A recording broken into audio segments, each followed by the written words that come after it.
Hello ladies and gentlemen and welcome back to Fallen London. Today we are going to be having a look at the Dilettante's debut, the exceptional story for June. As always, this is the first in the series of this new story. If you want to play this for yourself, don't let me spoil this for you. Go and get an exceptional friendship and experience it yourself. They are well worth the trick, plus you get double actions and a bigger deck. So without further ado, let's have a look at the Dilettante's debut. At the market, a greying, steadfast footman argues with a wine purveyor over a bottle. Rightfully, he says. This is a part of my master's inheritance. Why should he pay for it? The bottle in question glows a murky green from within, and lacy coral encrusts its neck. The purveyor is adamant, bordering on rude. This bottle is not available to the footman's master, and certainly not for free. So we have a few options. We can eavesdrop. What does the shopkeeper have against the footman? We can intervene with coins and a smile. An heirloom belongs with its family and a little more money may sway the purveyor. That'll cost us an echo. We can pressure the purveyor to give the wine to the footman. A well-timed frown will do wonders. Or we could just buy the bottle for ourselves. It does look remarkably good. Let's eavesdrop. Friend, you could point to 100 heirlooms on my stall, and I'd not sell one to the Fairfaxs, let alone give it, says the purveyor. My sister was a maid up there. I know what goes on, see? Churlish gossip from a common merchant, sneers the steadfast footman, will not delay the family's return to society. He strides into the busy street, empty-handed. The purveyor tuts and returns to work. Okay, if you're an exceptional friend, look for a coffee shop debate to continue this story. Otherwise, subscribe on the Fate page and enjoy an exceptional story every month and other delicious perks that we've already gone over. They have changed the way exceptional stories work now. Originally, they were in seasons. You've got 4 stories now. They appear to be single individual things, I think. This is the first one I've done. But here it is, a coffee shop debate. A Caligula's coffee house, a noisy argument has broken out at a table of well-to-do patrons. You're not the slightest bit curious, says a young stag, signalling for a third cup. Well, I'm certainly not helping them, says one plummy-voiced girl. Have you seen what the place looks like? She flings out her arm dramatically. Fluttering to the ground is a card bearing the seal of the aristocratic Fairfax family. Let's examine the card. In contrast to the seal and heavy paper, the writing is a mess. It must have been hastily written. The card invites neighbouring families to help the Fairfaxes prepare for a debut salon for their youngest scion. Although the language is grandiose, it is clear that the writer, the steadfast footman, cannot shoulder the entire burden of preparations. You think all the servants have deserted them? Says the girl in hushed tones. I heard that the housekeeper left without even asking for a reference. Chatter rises again, with heated speculation about the party and who will be kind enough to assist. Even the young stag, curious as he was, does not volunteer. I'll go, of course, if I'm inviting, he says. But the rest? That sounds too much like work. Let's inquire about the Fairfaxes. Why is everyone talking about them? The girl lowers her voice to a dramatic whisper. They're bad blood, she says. That's what my mother said. Patrons around the table nod. From their mutterings, you gather that the family fell into disrepute some decades ago and has never recovered. They haven't been seen out of the old place in years, says the young stag. I bet there's something exciting in there. You ought to have a look, if only to pick up some ghost stories. He pushes the card into your hands. While you are leaving, the group calls again for more coffee. Ooh, looks like we're going to the Fairfax mansion. In a profusion of ruined towers and parapets, only a single tower remains intact. A gnarled tree, long dead, has wrenched apart the bars of the gate. As you squeeze through, fallen branches yield wetly beneath your feet. You can barely see through the narrow, arched windows for grime and plants. Mushrooms have overrun the front garden, and you must pick your way across. The door knocker is an ancient pitted thing. Pale lichen encrusts it, reeking of mould and salt. That doesn't sound like the sort of knocker you want to touch. Almost as soon as you knock, the steadfast footman hauls open the door and ushers you inside, telling you how marvellous it is to have assistance. The colourful geometric tiles are speckled with grime, and a faint musty smell pervades the hallway. The footman gestures through an archway, where furniture sits shadowed with dust sheets. "The salon will take place here," he says. "Lady Fairfax always loved that parlour." Beneath the staircase hangs a portrait of Lady Fairfax herself. She stares, defiant and unsmiling, with a gleaming chunk of white coral in her hand and a ship at her back. Once, the floral wallpaper must have looked impressive. Now, damp has spread and bloomed from the floor and ceiling.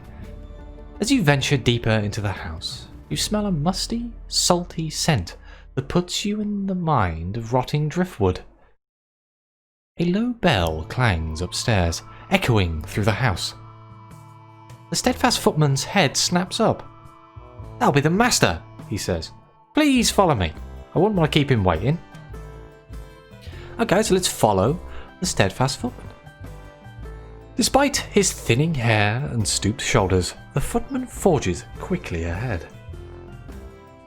The master's suite is in better shape than the rest of the manor. The walls are lined with immaculate hunting trophies. A bearskin rug lies on the parquet floor. Upon a chaise lounge reclines a languid dilettante, his arms flung over his face. Scattered around him are pages from a society gossip rag. The footman murmurs an introduction, and the dilettante opens his eyes. "Oh," he says, not getting up. "Hello. So good to meet you." He extends a hand. When you shake it, you feel how close his bones are to the skin, as brittle as a bird's. The dilettante is polite enough, but he murmurs with disappointment about no one else having responded to his request for assistance. "I hated to beg," he confesses, "but I couldn't see clear to do anything else." If it weren't for his grandmother's fall in reputation and the cruelty of his cousins, he explains, his debut would have been a talk of society. As it is, times have been hard. "My footman's done his best," he says, "but he can't do everything, even if he'd like to." Okay. For the record, a dilettante, for someone who doesn't know, is someone who has an amateur interest in the arts. So it's somebody who's like an up-and-coming actor or painter or something. I don't know if it applies to art, but definitely plays and things. Just if you don't know. Because it's coming up a lot, and if you don't know what it is, it's going to be like, well, he keeps saying dilettante, but I don't know what it means. Alright, let's ask after his grandmother. What happened that blemished her reputation? "She was a sea captain," says the languid dilettante. "The best of her time. Trophies line the walls. A cured gilliflower stretched and dried, its oil-slick patterns long faded. The polished tooth of a shark, an articulated spider leg curled on itself as long as your arm. Some of the deckhands, well, came to a bad end," says the dilettante. "The rest mutinied. When she returned, she wasn't herself. In consequence, Lady Fairfax lost approval from both her father and society, and her father handed her expected inheritance to her cousins. She never returned from her final voyage." Ooh. That's brutal. As a sea captain myself, I know how hard it is when you lose your crew. Whoops. Let's ask after the footman. Why is he the only servant remaining? The dilettante summons a little more enthusiasm on this subject. The footman has been a fixture in the household since before Lady Fairfax's final voyage, and he remained loyal through the difficult years. He even gave up his coat for the Dilettante when the boiler broke and was too expensive to replace. And, best of all, says the Dilettante, he never complains about money. He's been on the same wage since 1862. I have my resources, mumbles the footman, looking at his shoes. My God, that's a long time to be on the same wage. Where's the inflation? Right, ask after the Dilettante's cousins. What did they do to his branch of the family? They're parasites, cries a languid Dilettante, before grasping for a crystal wine glass. The Eversons are his distant cousins, he explains, but possess little class and no loyalty. A cadet branch descended from some great uncle or another. A series of unwise marriages put them on the outs. But when Lady Fairfax began drawing the wrong sort of attention, they circled, gaining her father's trust, spreading slander and pocketing most of the Fairfax's rightful inheritance. I can do nothing about this, the Dilettante says, gesturing with his glass. Even if you could do more to stop them than we can. After all, they don't know you. Yet. Ooh, I think this is going to be fun. Let's encourage the Dilettante to rouse himself. He can't recline on that chaise lounge all day. The Dilettante unfolds gracefully from his position on the couch. He is tall, but looks built more for reading and lounging than for military service or manual labour. He explains his obligation to invite the Eversons, Sion, a wild-eyed socialite, and his lip curls. I'll have to dance with her and smile, he says. She's family. Even I'd prefer otherwise. But she's awful, and I'm certain she'll try to ruin things. He sighs. Still, he says, I'm sure you'll be a great asset for the footman, poor fellow. I'll greatly appreciate your help. It is not long before you are familiar with the near-empty mansion. Caterers come and go through the trade entrance in a flurry of activity and chatter, while the steadfast footman barks orders. The pâté is to stand in the pantry. No, on the marble. No, there. We can deal with the sartorial query, starched collars and rustling silks. We can deal with the invitations. Who is to attend this grand event? Let's do starched collars and rustling silks. With the steadfast footman, you ascend to the languid Dilettante's tower, where he is examining himself in a mottled-looking glass. He dusts off his shabby suit with a rueful grimace. I have no idea what to wear, he says. It will set the tone for the entire occasion, and I could hardly ask him, he nods to the footman, about such a subject. Can you imagine? He smiles fondly. The footman's gaze is carefully blank. The steadfast footman spreads a dark suit reverently upon the chaise lounge. The frock coat is around 20 years out of date, but the waistcoat is exquisite, embroidered cleverly with silver, unfocusing the eye. It belonged to my father, and I last wore it for his funeral, says the languid Dilettante. But perhaps it's not quite the thing anymore. I haven't been out in society for some years. Do you think I should buy another?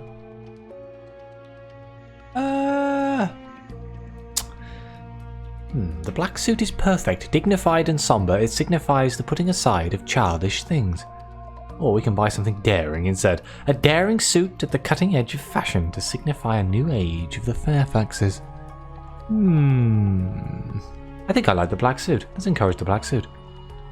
The Dilettante studies his reflection in the looking glass, and his gaze meets yours.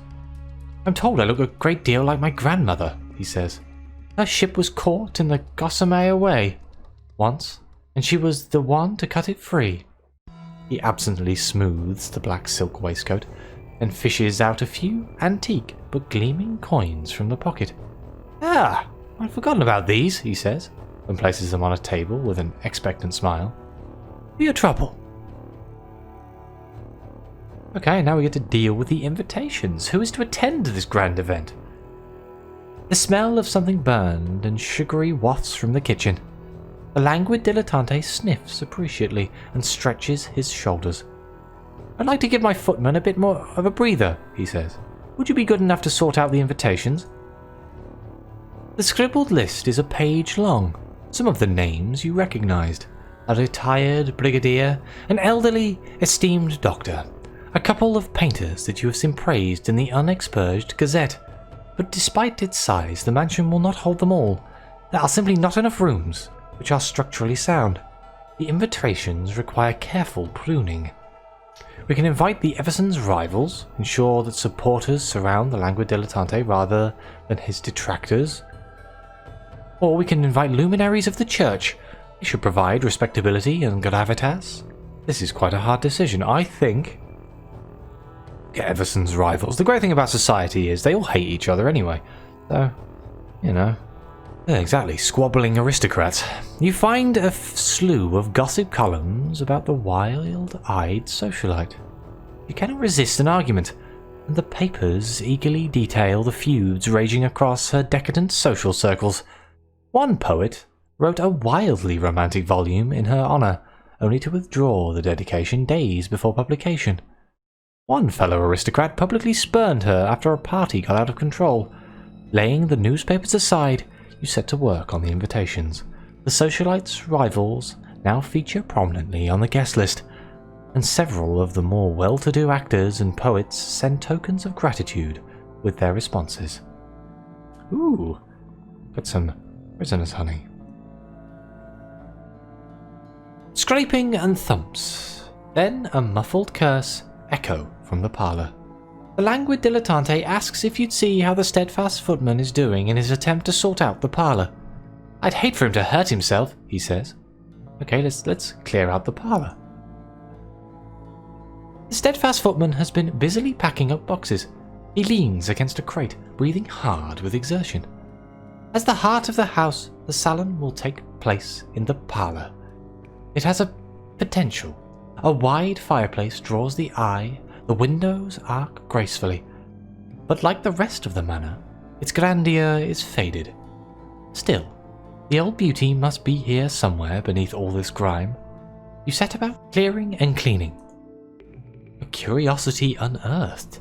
The piles of abandoned curios, a balding rocking horse, a china Staffordshire dog with missing paws, would not look out of place in some junk shop. Some, the steadfast footman insists on saving. Others are beyond hope. When you uncover a battered set of water-damaged ship logs, the footman glances over. "They're personal notes," he says, reaching for them. Let's... I am oddly curious about the ship. But... yeah, okay, let's steal a glance.